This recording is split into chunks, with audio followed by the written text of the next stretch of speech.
Paglilinis at pag-aayos ng mga ipinagkatiwala sa kanilang puntod ang trabaho ng mga sepulturero. Pero humihina na raw ang kita nila kahit papalapit ang undas. Para bigyan ng mukha ang balita, Mobile Journal Francis Rivera. Tuwing papalapit ng undas, abala rin sa paglilinis ng mga puntod ang 57 anyos na si Rodelio o Baroc Bertes. 4 na dekada na siyang sepulturero sa Pasay City Public Cemetery. Kwento ni Mang Baroc, ito na raw talaga ang kinalakihan niyang trabaho mula pa sa kanyang pamilya. Kaya dito na rin siya nanirahan sa sementeryo. 7 years old pala ako dito na. Sunod-sunod na sa mga lolo, sa mga tiyuhin, sa mga pinsanin. Tumutulong-tulong. Kung may nagtuturo na mga dating sepulturero, tinuturuan po kami kung paano yung paggawa, yung pagdiskarte ng mga, tulad po niya, gagawin mo, kailangan linisin mo. Tapos mo gumawa, kailangan linisin mo. Para wala pong reklamo yung mga katabi. Kaya kailangan malinis. Pero kung dati na kapag mag-uundas ay kumikita sila, ngayon, matumal na raw ang nagpapalinis sa kanila. Madalang na po eh. Ngayon? Kasi po, sila na po naglilinis. Tulad po niyan, may mga naglalakad, nakita mo may dalang pintura, may dalang mga walis. Kaya minsan po wala na. Marunong po yung mga pamilya na maglinis. Kada puntod na binabantayan niya, nasa 50 hanggang 100 piso ang bayad kada buwan. Pero may pagkakataon talagang wala. Kaya minsan, sumasideline na lang din siya kapag may nagpapalibing. Minsan po yung nakakataas dito sa atin, pag wala ko kaming gawa, inaabotan kami pang bigas-bigas, pang ulam. Yun, nagbigay yung may-aring 500. Pasalamat na yun. Hati-hati po kami dyan. Ganun ang magiging laban namin. Hindi lang basta hanap buhay sa mga sepulturero ang mga patay.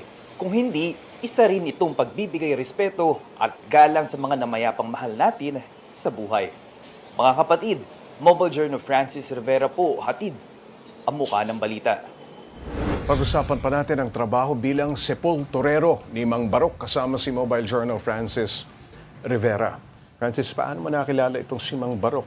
Sikat ba siya dun sa Pasay Cemetery? Yes, Pops J, no, pagpunta nga natin doon, talagang nagtanong-tanong tayo. At isa nga doon sa tinuro sa atin, si Mang Baroc, na isa sa mga pinakamatagal na sepulturero. Veterano. 7 years old pa lamang, exposed na siya sa ganyan trabaho. Yes, Pops J, kasi nga, bata pa lang daw talaga sila.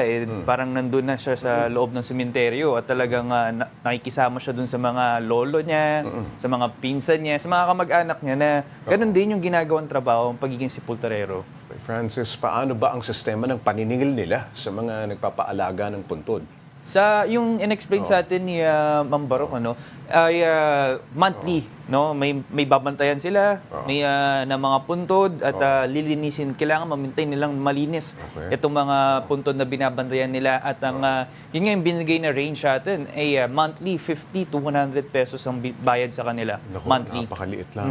Oo. May pagkakataon daw ba na yung inaalagaan nilang puntod hindi na binalikan ng kaanak o napabayaan? Yes, Pops J, may mga ganun daw silang merong mga ganung puntod, no, na napapabayaan na, no. Kaya nga ginagawa doon kahit nga napabayaan bilang respeto at bilang pag-aaruga na rin nila doon sa namayapa na nandoon sa puntod na yon, patuloy pa rin nilang nililinisan na talagang inaalagaan. Francis, sanay na sila. Pero anong challenge daw sa pagtira doon sa loob ng sementeryo? Pops J, Kasi nandun ang kabuhayan, doon na sila tumira. yes, Pops J, Pero isa di din ba yan. nakatakot yun? No? Oo. Yun nga, Pops J, no, minsan nga raw ay malamig ang gabi, syempre. Talagang literal na malamig ang gabi dyan. Dahil bukod nga sa mga buhay, karamihan sa mga kasama mo, mga bangkay, mga patay. Maraming kwento itong si Mang Baroc. Marami din kwentong kapabalaghan itong si Manong Baroc. At talagang kung isa-isay natin, medyo haba ang oras natin dito. Pero isa nga dun sa mga kwento niya ay talagang alam niyang mainit, pero talagang iba ang lamig kapag iba ang simoy, Pops J, sa gabi doon sa pag nakatulog ka doon mismo sa sementeryo. Alright, maraming salamat, Mobile Journal Francis Rivera.